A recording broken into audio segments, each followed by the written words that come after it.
Okay, what's going on, guys? Welcome to a brand new episode of Energized. Ross, you're on holidays, man. I'm on holidays. I am indeed. I'm down in the sunny southeast of Ireland doing a staycation. But sure, look, just because I'm on holidays doesn't mean the news stops. I know we're actually contemplating letting you have a full week off, but like there's so much controversy going on. It's like we already talked. We were talking about it on the phone. We're like, here, look, we may as well stick out a show. Yeah, why not? You know what I mean? I love doing the show, so it's not like it's a chore. So Yeah, here we are. yeah, and you need some time off from that suntan, man. Yeah, do I look like I'm glowing? Do I? Yeah, that perfect. I need time off from I need a time off climbing mountains, man. Yeah, exactly. Yeah, no, you're getting some cool shots. But okay, if you haven't noticed from the thumbnail on today's show, we will be going over Bayern Munich win the Champions League. Lionel Messi is leaving Barcelona, and like I actually can't believe it. And then Harry Maguire is getting banged up abroad. But Ross, we have to start off from Friday last week. Sevilla beat Inter Milan, so you owe me a can of Monster, right? And then Bayern Munich beat PSG, so that cancels out the cans of Monster. But we went training on the Saturday, and I left a can of Monster in your car, so you actually still owe me a can of Monster. I actually think Chris drank that, so Chris was the winner there. Guess what I'm drinking now? Can of Green Monster. No, the brand new Energized cup. Cheers, bud. Oh, lovely. I actually should have got myself one, but You should have, yeah. Um, That's a hint for your birthday. Here we go. Europa League final. Romelu Lukaku opened up the scoring, but it wasn't enough. Sevilla, the most Europa League team of all time, won the Europa League. I actually thought that a lot of people ruled them out in the lead up from the semi-finals onwards. They were, weren't favourites against Manchester United. They weren't favourites against Inter Milan. Fair play to them. Yeah, they got it done. 3-2 in a very, very entertaining game. I think a lot of people would have expected that scoreline to be in the Champions League final and then the opposite scoreline to be in the Europa League final. Yeah, because when you said 3-2 to Bayern Munich, I was like, that's what I'm thinking as well. But I'll go PSG just to make it a bit more interesting since we're betting cans of Monsters here. But like one of the comparisons from Sevilla lifting the trophy to Bayern Munich lifting the trophy, Sevilla were all sort of like trying to get in the front row and try and be in the picture more and take selfies more. And they didn't, like, the trophy was almost at the back. Whereas Bayern Munich all celebrated as a team. They were like, they stood there and waited for everyone to lift the trophy. They all cheered. It was you could tell that like Sevilla are a bunch of mercenaries and Bayern Munich are an actual team. That I'm sure every person who actually follows and supports Bayern Munich is very proud of that team. Yeah, well, a lot I think is to do with it is a lot of those players, well, they have some homegrown talent, but no one was brought in there for 70, 80, 100 million. So therefore the egos are a lot less at Bayern Munich. They all know what their job is and they all work together to get the job done. They don't get like a couple of their like substitutes are like very. I know the substitutes are a lot, but the people on the team, I think that team that won the Champions League final cost Bayern Munich 90 million, which is nothing in today's game of football. Yeah, like their bench is more expensive. It's Harry Maguire and then like his dad's agent's fees. Oh my god! But what did you make of the Champions League final overall? Because we did go in expecting a load of goals. I thought the first half was very good, and then second half it was like, right lads, don't throw it away. Yeah, I thought the same. I thought it could have been 3-2 at half time, but I think PSG had the better of chances, and then obviously Bayern Munich in the end took their chance. I must say, one person who sort of almost stood out to me, not for their performance on the night or anything, was Kingsley Coleman. How many trophies has that fella won at the age of 24? I think he's already on 20 trophies. I know. I think he's an absolute perennial winner. Also, the fact he was at PSG, won a load of trophies there, then went to Juventus, won a load of trophies there, and now was at Bayern Munich, and he won't stop winning trophies. That must make PSG sick that they've spent like over 300 million on Mbappe and Neymar together, and then the person who came through the youth ends up scoring the winner against them. Yeah, definitely. Yeah, that'd make it pretty sick, especially them. But I know you just brought up Kingsley Coleman there, but who else like stood out for you? If you can give me 3 players from PSG that stood out for you, and 3 players from Bayern that stood out for you in that final. Well, to be honest, Neymar definitely stood out to me. For good or bad? Oh, I thought for good. Well, definitely the first half good. Like he was on the verge of scoring, I think twice. Di Maria stood out for me because he missed that absolute glorious chance on the right foot in the first half. Yeah. then I also thought Verratti had a good game as well. He came on very late. Yeah, but I thought when he actually came on, he got things moving for PSG. It wasn't enough now, but he did get it going. In terms of... Yeah, but hold on, another thing. What would you have changed from PSG's team, looking back on things now? Well, I Would you probably started Verratti? started Verratti. Yeah, I would have started Verratti. Okay. I think he's the best passer they have in the midfield. Yeah. So for me... no, I think that was the main one. Like I said before in the preview, they don't have a lot off the bench. So I think that's the only player who I thought was better than someone who started. Yeah, they could have done with Cavani still being in the squad as well. I think that was like the one thing they were missing. Even bringing on Choupo-Moting near the end, it was like, oh, Cavani, you could have crossed it into him and he would have. He has PSG's like Divock Origi, isn't he? Choupo-Moting. Yeah. Yeah. Like such a drop in the standards, but like a bit of a cult hero all the same. Yeah, but in fairness, he's the one that scored the goal in the quarterfinal that got them to the semi. So you know what I mean. Yeah, but so did Origi against Barcelona. There is like a good few comparisons, but obviously Ross Bourne lifted the trophy, fully deserved it. Like what three players really stood out for you from that performance? Well, definitely Kingsley Coleman as well. Like getting the goal was massive. I thought Thiago Alcantara was like the main boss in midfield. Yeah, and then I was actually impressed. And Nicolas Sula came on for Boateng. He got injured, and like he steadied the ship in the defence because I think he hasn't played a full game in about 6 or 7 months. So to actually come on in the Champions League final against some of the best attackers in the world and to keep the clean sheet. But the man of the match for me was Manuel Neuer. He was unbelievable. He was unbelievable. Unreal. Unbelievable. I just want to name a few Bayern Munich players and I go, but the actual best player was Manuel Neuer, the goalkeeper. He's the only goalkeeper in the history of the world to keep a clean sheet in the World Cup final and the Champions League final. Jesus. He's such a colossus. He like takes up the whole goal. Yeah, he's unbelievable. And a lot of people sort of started to write him off saying, oh, he's a bit past. I don't know if he can cut the cheese. But no. Man of the match in the Champions League final. Who are these? Because a lot of people are saying Ter Stegen should start for Germany instead of him. That's maybe because he plays for Barcelona. It sounds sexier, maybe. Yeah, but like Bayern Munich win the league every year. He's in goal. Like it's very hard to replace him. Yeah, no, he was brilliant. Another thing, like I know Kingsley Coleman scored the goal, and I don't really want to like dwell on him, but he hasn't really amassed that many minutes on the pitch over his career for being such a like serial winner. So like, who knows? Is it best for him to stay at Bayern now, or like obviously he's after scoring the winner, so he'd be worth mega bucks now. But it's almost like he should like kick on his career and actually get a load of games underneath his belt. I think he started that final over Perisic because Perisic was only there on loan, and they were like, for next season to keep him happy, we have to play him as opposed to playing this loan player. And same with Coutinho, he was there on loan. So I feel like when your team is that good and you're almost like for like, in fairness, I think Thomas Muller sort of plays Coutinho's position, but it's not, and they're like totally different stylistic players. Yeah. But you can't be picking Coutinho over the fella who's actually at the club, if that makes sense.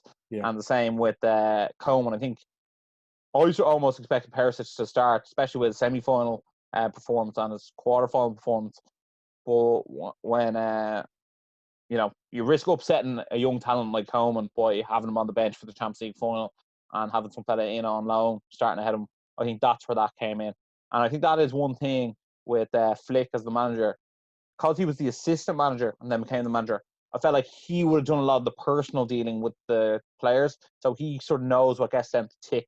I think that's the secret there at Bayern Munich. Yeah, that's a very good point. Also, Bayern Munich, the first team ever to win every game of the Champions League and then lift the trophy.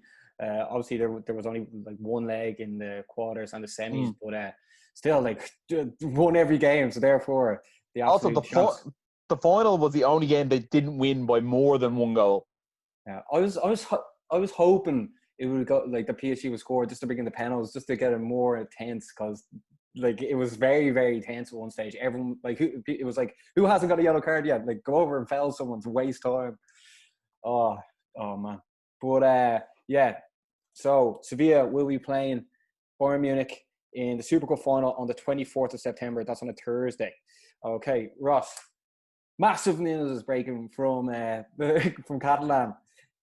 Messi has said he wants to leave Barcelona. He sent in his letter basically of resignation, being like, here, I want to be able to go.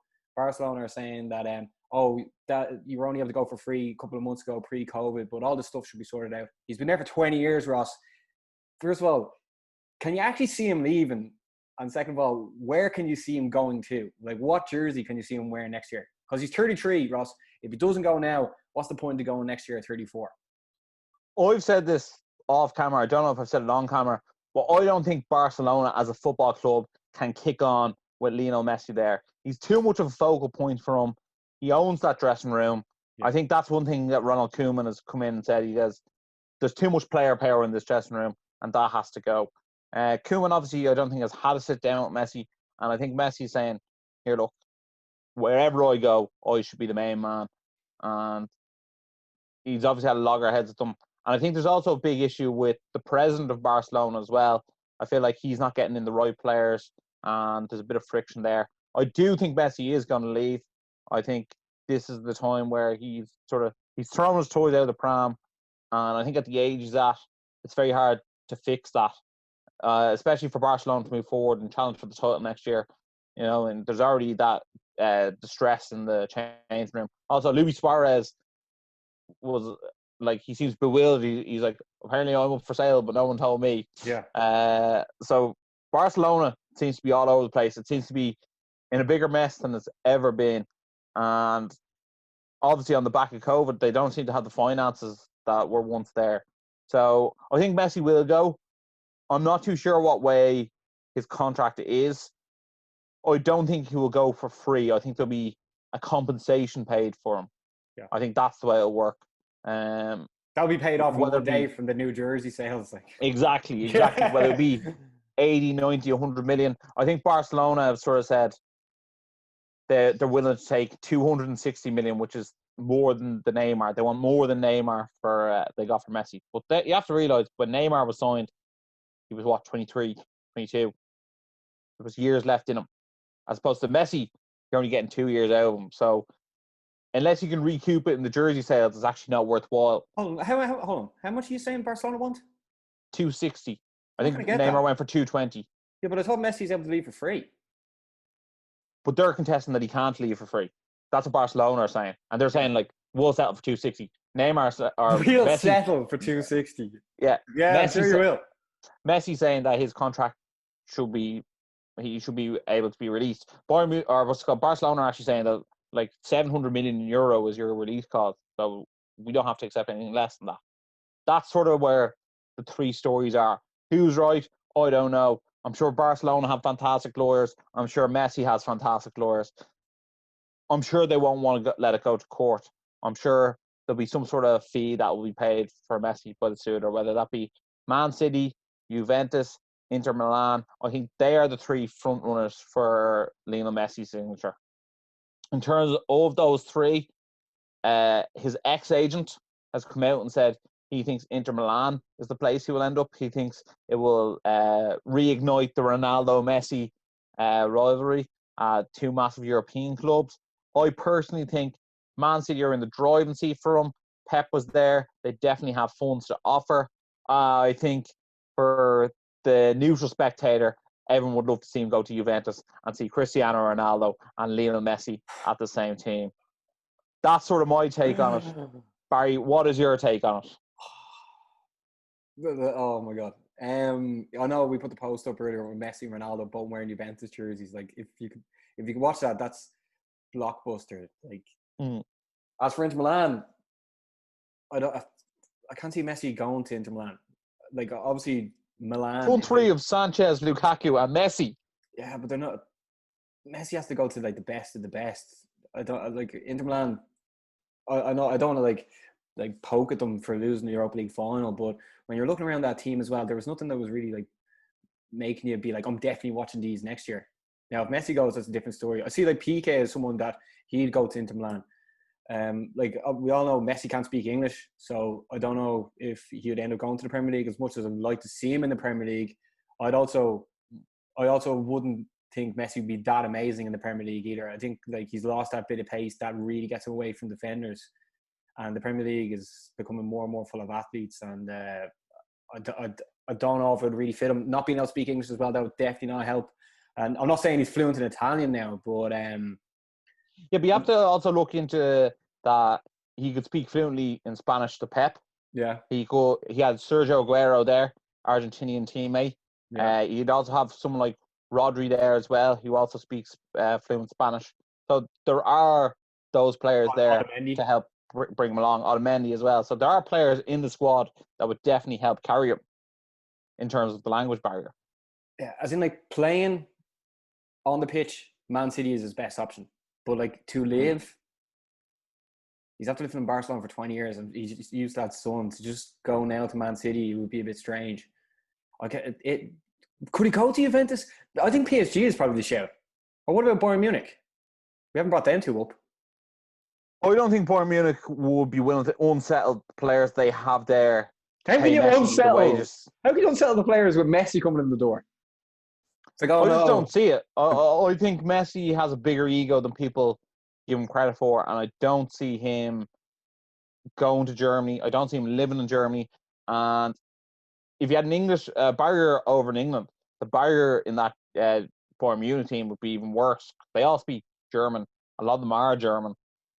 And I highly doubt a lot of them speak Spanish. Well, Martinez. Yeah, but he's not even really a starter. You know what I mean? So but he's on the pitch. It was like from the bench.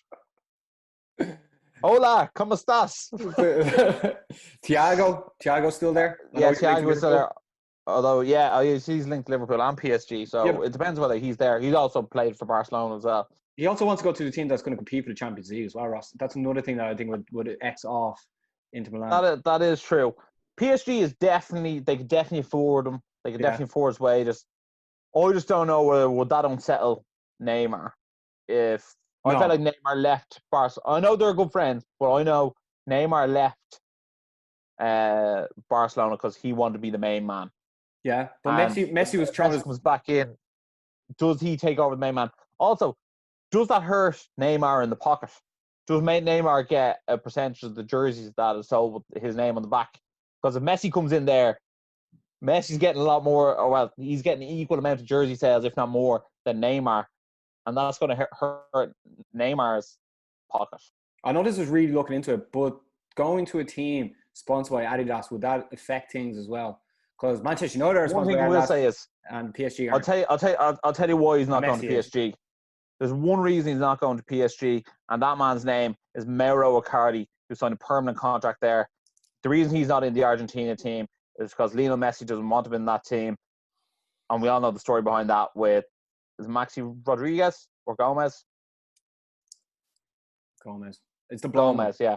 Yeah, what's called. Basically, Icardi went off with his ex-wife and got Maxi's kids tattooed on his leg, and Lionel Messi was good friends with Maxi growing up, so he hates Mauro Icardi. So he won't be going to PSG.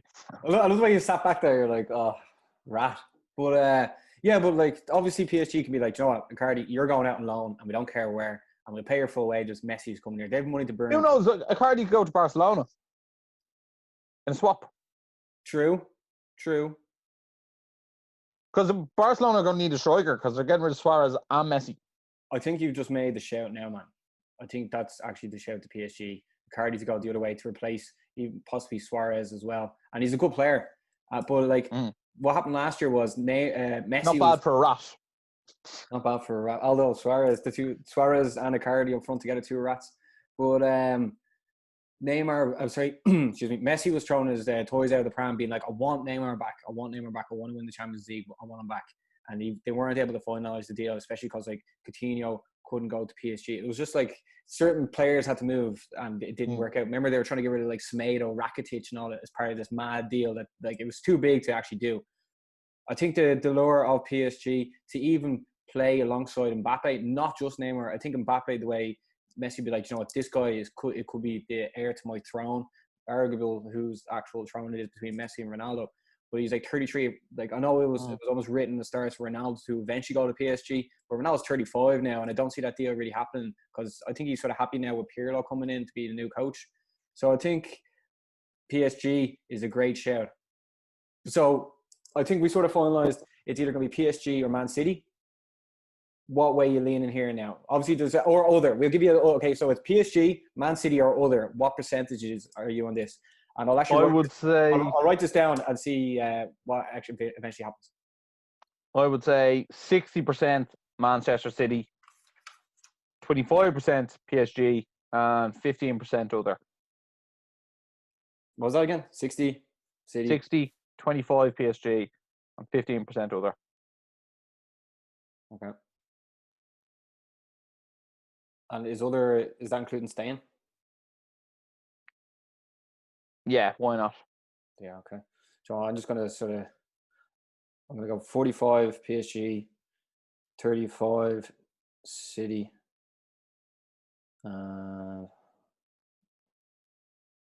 Just give over 20. Okay, that's slightly on the fence, but I think PSG, like to Manchester compared to Paris, I just see it just sounds much more like he's going to hit Paris. Mm. But let us know who you think Messi's going to go to, because I'm actually it's going to be mad just seeing him go there. Like it's just absolute craziness. But Ross, let's get into it. Harry Maguire banged up abroad. Did you see that episode or what? Yeah, there's mixed reviews here. I saw like a video and they were like, I'm sure loads of people have seen it. Harry Maguire's in the beige shorts. I'm looking at the beige shorts and I was like, I can't actually see beige shorts. And is he the guy on the ground? I'm not really too sure what's going on. Yeah. And then apparently some Albanian fella, I don't know why it matters where he's from, was chatting up his sister and then threatened him with a knife. I don't even know what sort of assault he was supposedly done on the guy. I don't know why. I think everyone likes to assume he headbutted him and knocked him out.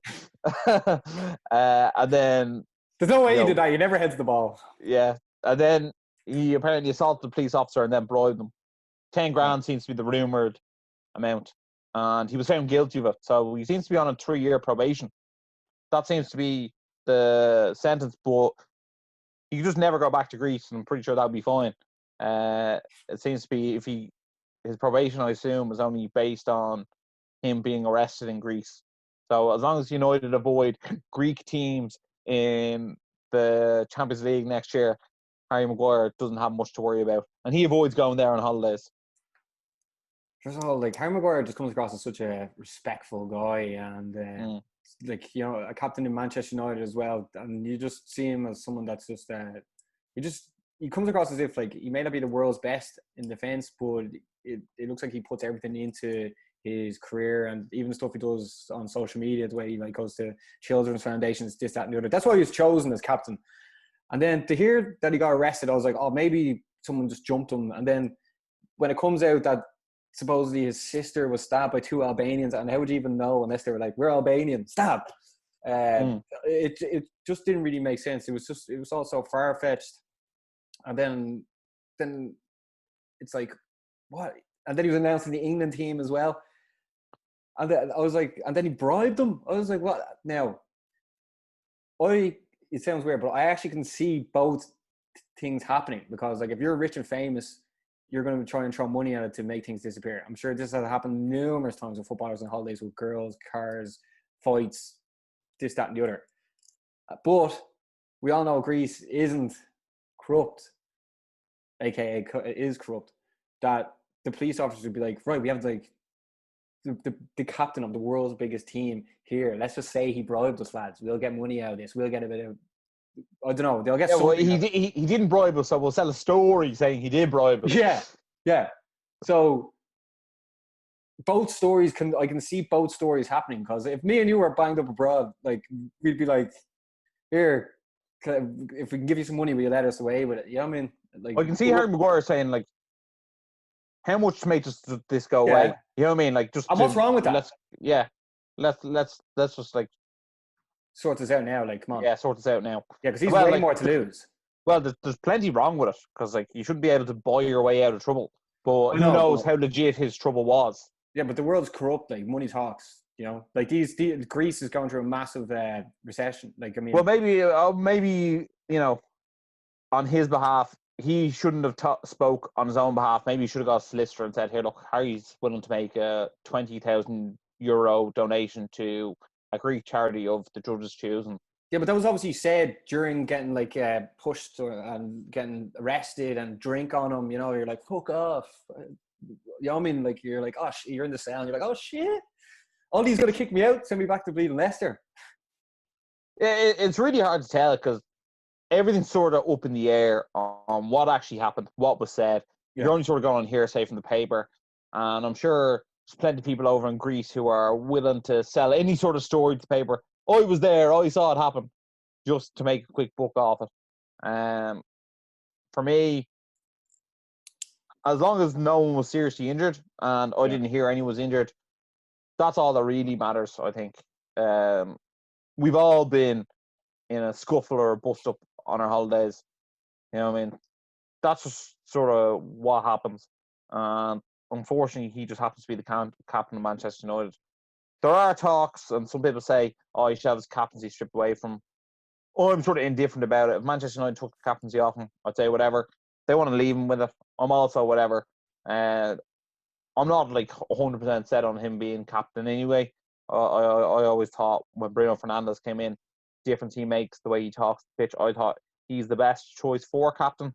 But at the end of the day, if they keep Harry Maguire, he's been picked in the England squad. You could argue he's the best centre half England have. Sometimes your talent just outweighs your indiscretions, and that happens in sports. Like, you can even look at the argument that what was he doing even leaving the country? Well, that's the big thing, that he went to Greece, and a load of people went to Greece. I think Harry Kane went to Greece, Rashford and Lingard went to Greece, and people are saying that they'd actually missed the start of pre-season training because they'd have to quarantine 14 days when they came home.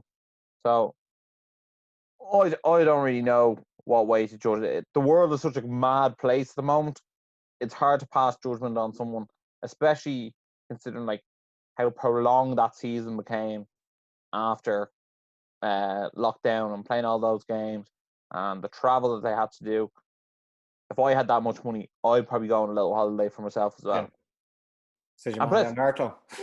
Plus, he played every single minute of Manchester United's campaign this season.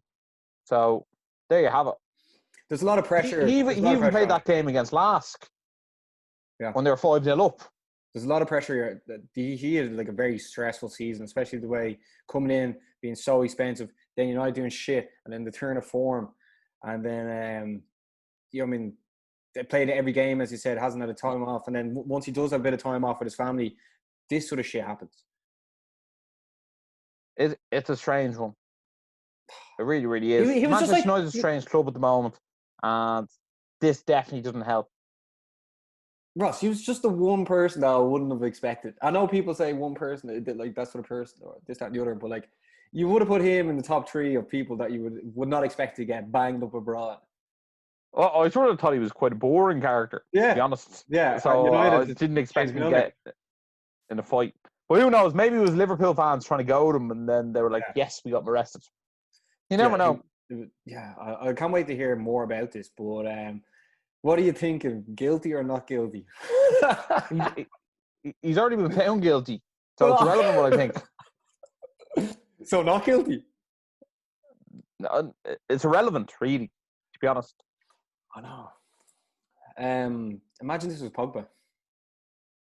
Yeah, well, that'd be different. Graham Souness would be like flying over, putting his wig on as the judge. I mean, like, guilty, 50 years in prison.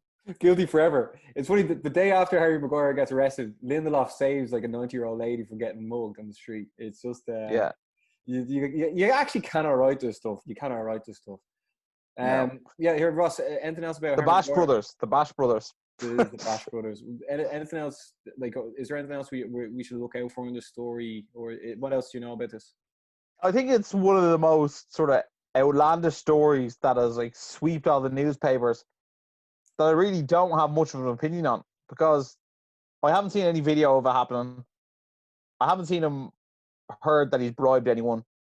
He sort of kept the head down since it's happened.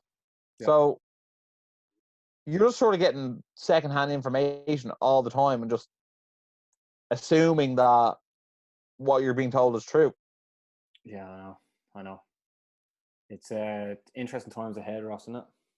But put it this way, Barry. Here's the question: would you have Harry Maguire as your captain?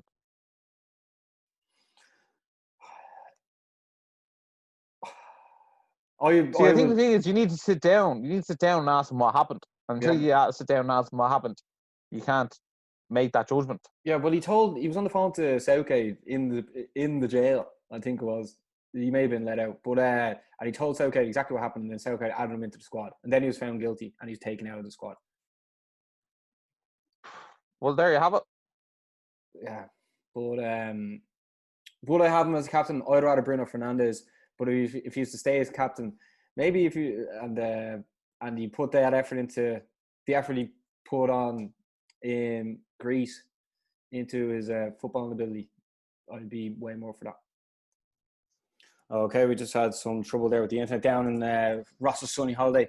But before we wrap up the show, there is football back this week on Saturday in the Charity Shield. Arsenal are taking on Liverpool at 4:30, and that's going on in Wembley. So that's something really good to look out for this Saturday. And also the Nations League is back next week. Ireland did announce their squad, and Ireland are playing next Tuesday against Bulgaria, and then next Sunday against Finland. So it's going to be interesting to see what Stephen Kenny does there. So if you did enjoy the show, make sure to like, make sure to subscribe, because we're nearly on 1,000 subscribers, and that is one of our goals to get by the end of the year. If you're listening on Spotify, make sure to subscribe, because we're nearly on 500 subscribers in that. So like, share, subscribe, and as always, stay energized.